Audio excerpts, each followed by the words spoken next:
Good morning, friends. Welcome to the SBI Securities Daily Morning Podcast. Today, we will cover global market updates, key corporate development, key economic event to track, key actionable based on fund flow activity, and trading and investment strategy for the next few days. Let us check what happened in the Indian market yesterday. Yesterday was the last day of the monthly expiry for the September series, and as discussed, it was a pretty volatile day. Although market started on a positive note, but in the last few hours of the trade, we saw market correcting on account of concern of high crude oil prices, expiry-led settlement, and fear of US government shutdown. So yesterday we saw Sensex closing in rate to the tune of 0.9%, which is almost a 600-point decline, and Nifty closed below the levels of 19,550. Even a broader market were under pressure. So we saw Nifty small cap 100 correcting by 0.4% and Nifty mid cap 100 was down to the tune of 1.3%. Most of the sectors were in red with a special mention on IT, FMCG, auto and public sector banks. Let us check what happened in terms of 52-week high and low yesterday. So yesterday, despite being market under pressure, we saw 202 stocks scaling up new 52-week high. And key noticeable amongst them where I would like to reiterate the few names which has made a new 52-week high. And a few of the prominent names are Anand Rathi Wealth Management, Balrampur Chini, Care Rating, Chola Finance, Coal India, Catholic Syrian Bank, Dixon, Federal Bank, Finolex Cable, GM Breweries, Sai Silk Kalamandir, Kirloskar Oil Engine, KNR Construction, Larsen & Toubro, Maharashtra Seamless, MCX, MapMy India, Metro Brand, Yash Pakka, Pilani Investment, PNB, Quick Hill, REC, Senco, Tata Investment, TVS Motor, Triveni Turbine, Union Bank.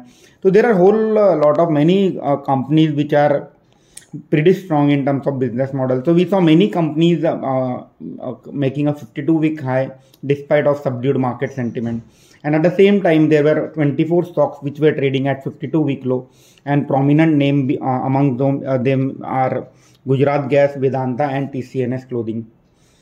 Let us check what happened on the market advance to decline ratio. So yesterday, this ratio was less than 1. So we saw only 1500 stocks advancing as against 2158 stocks declining. So advance to decline ratio was less than 1 and market breadth was negative. Now let us check what happened in the US market yesterday. Yesterday, surprisingly, all the three key benchmark indices in US, Dow Jones, Nasdaq and S&P 500 ended in green and were up to the tune of 0.8%. Even a small cap index, Russell 2000, was up by 0.8%. This was on the back of slight correction in the crude oil prices. So we have seen Brent crude oil prices correcting marginally by 2% and is currently hovering in the range of $93 to the barrel.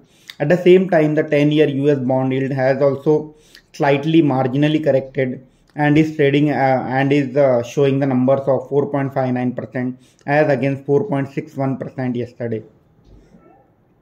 So what is happening is that fear of government shutdown in the US is keeping the bond traders on edge.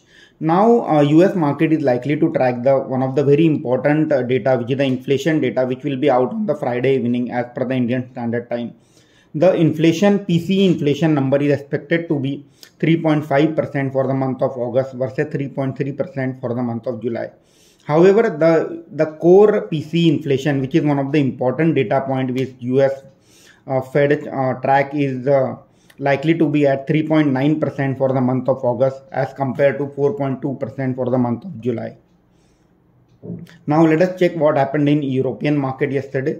So even European market were in green yesterday after continuously reporting losses for 5 consecutive days. So so it was mimicking the US market, and at the same time the inflation data in Germany came in at 4.3% year over year up. However, this inflation number is at lowest levels in the Russia's full-scale invasion of Ukraine. Today, Asian markets are trading mixed. So, as we are speaking today, Nikkei is trading in red, Hang Seng and Straits Times are in green. Kindly note, the China market will be shut now till the 6th of October on account of National Day Golden Week holiday. Let us check what is happening on GIFT Nifty. So, GIFT Nifty, as we speak now, is trading at 19,659 levels, which is indicating kind of a flat opening.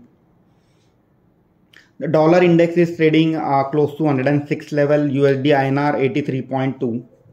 The one of the key important data which I would like to highlight is on India Volatility Index, which is India VIX. India VIX was yesterday up by 10.7%, almost 11% up, and is trading close to the levels of 12.8.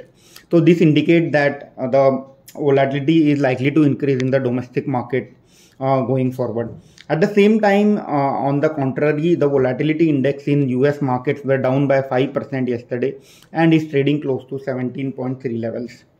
Let us check what happened on the fund flow side. So yesterday, foreign institutional investors were seller for the 8th consecutive trading session, and they have offloaded the share to the tune of 3,364 crores.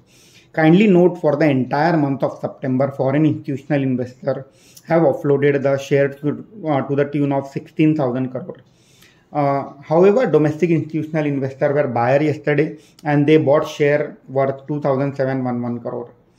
Overall, if I have to sum up how the global market is looking, global markets are looking slightly better today after 9 days of losing streak, as we have seen a slight pullback in the oil prices and bond yield from the highest level. So it seems it will be kind of a neutral day with a cautious bias from a global sentiment perspective. However, GIFT Nifty is indicating that Indian market may open flat today, and we may continue to witness a stock specific action. Now let us check which are the key news in focus today. First is the development is on Uno Minda. The company will raise its stake in joint venture with Italy's West Sports Fuel System to 76% from 50%. The two companies are amending the JV agreement to include the future hydrogen component. The JV is for sale of CNG, LNG and LPG component and its kits to the OEMs. So this is positive for Uno Minda in medium to long term. Emami, the company, is going to acquire 26% stake in Axiom Ayurveda, which make beverages product under the brand Aloe Fruit, to expand its presence in the health and wellness segment. Again, this is a small development, small acquisition. So this can be positive for Emami in long term. The next development is on NLC India.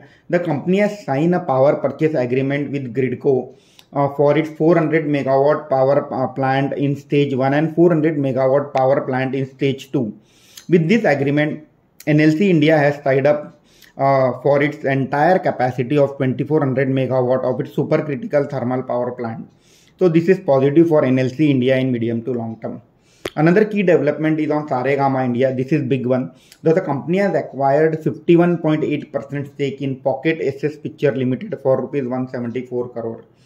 It will acquire incremental 41% stake in next 15 months at a pre-agreed multiple. Now, what does the Pocket SS do? Pocket SS owns an IP such as Filter Copy, Gobble and Nutshell, and it has a direct relationship with 9.5 crore digital customer across channels like Instagram and YouTube. The company has reported a revenue of 104 crore in FY23, and this has grown at 34% CAGR over the last 4 years. Saregama expects the company's revenue to grow at a faster clip in the future. So that's a big development as far as Saregama is concerned. The acquisition is worth 174 crore for 52% stake. So this shows that for the company has been valued at around 350 crore for entire 100% stake, and that is at almost 3x the price to sales multiple.